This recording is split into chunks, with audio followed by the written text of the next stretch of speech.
اعوذ باللہ من الشیطان الرجیم بسم اللہ الرحمن الرحیم۔ ناظرین، آج کا ہمارا ٹاپک ہے اللہ تعالیٰ کا ذکر دوزخ کے عذاب سے نجات کا باعث ہے۔ اور یہ لوگ ایسے ہیں کہ جب کوئی برائی کر بیٹھیں یا اپنی جانوں پر ظلم کر بیٹھتے ہیں تو اللہ کا ذکر کرتے ہیں، پھر اپنے گناہوں کی معافی مانگتے ہیں، اور اللہ کے سوا گناہوں کی بخشش کون کرتا ہے، اور پھر جو گناہ وہ کر بیٹھے تھے ان پر جان بوجھ کر اصرار بھی نہیں کرتے۔ یہ وہ لوگ ہیں جو سراپا نیاز بن کر کھڑے اور سراپا ادب بن کر بیٹھے اور ہجر میں تڑپتے ہوئے اپنی کروٹوں پر بھی اللہ کو یاد کرتے رہتے ہیں،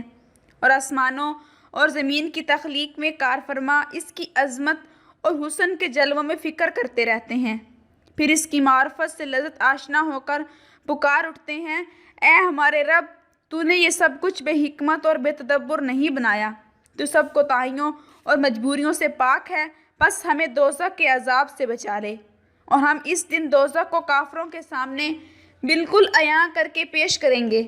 وہ لوگ جن کی آنکھیں میری یاد سے حجاب غفلت میں تھیں اور وہ میرا ذکر سن کر بھی نہ سکتے تھے، وہ اپنے رب کو کثرت سے یاد کرو اور شام اور صبح اسی کی تسبیح کرتے رہو، اور اپنے رب کا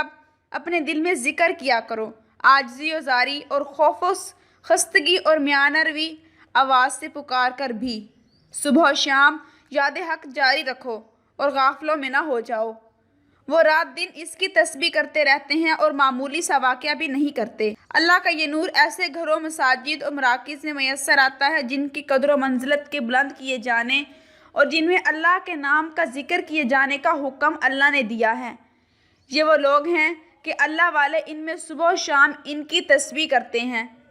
بس تم اللہ کی تسبیح کیا کرو جب تم شام کو یعنی مغرب اور عشاء کے وقت، اور جب تم صبح کو یعنی فجر کے وقت اور صبح شام کی تسبیح کرو۔ بس آپ صبر کیجئے، بے شک اللہ کا وعدہ برحق ہے، اور اپنی امت کے گناہوں کی بخشش طلب کیجئے اور صبح شام اپنے رب کی حمد کے ساتھ تسبیح کیا کیجئے۔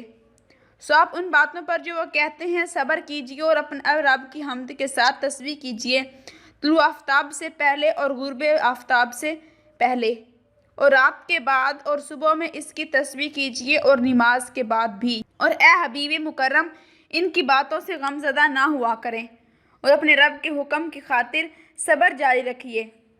بے شک آپ ہر وقت ہماری آنکھوں کے سامنے رہتے ہیں، اور اگر ان ظالموں نے نگاہیں پھیر لی ہیں تو کیا ہوا، ہم تو آپ کی طرف سے نگاہیں ہٹاتے ہی نہیں، ہم ہر وقت آپ کو ہی تکتے رہتے ہیں۔ اور آپ اپنے رب کی حمد کے ساتھ تسبیح کیجئے جب بھی کھڑے ہوا کریں، اور رات کے اوقات میں بھی اس کی تسبیح کیجئے اور پچھلی رات بھی جب ستارے چھپتے ہیں۔ سو آپ اپنے رب کے حکم کی خاطر صبر جاری رکھیں اور ان میں سے کسی کا ذنب و گناہ گار یا کافروں نہ شکر گزار کی بات پر کان نہ دھریں،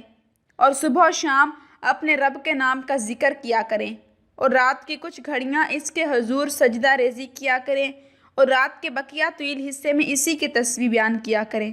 بس جب آپ تعلیم امت، تبلیغ و جہاد اور ادائیگی فرائض سے فارغ ہوں تو ذکر و عبادت میں محنت کیا کریں اور اپنے رب کی خاطر راغب ہو جایا کریں۔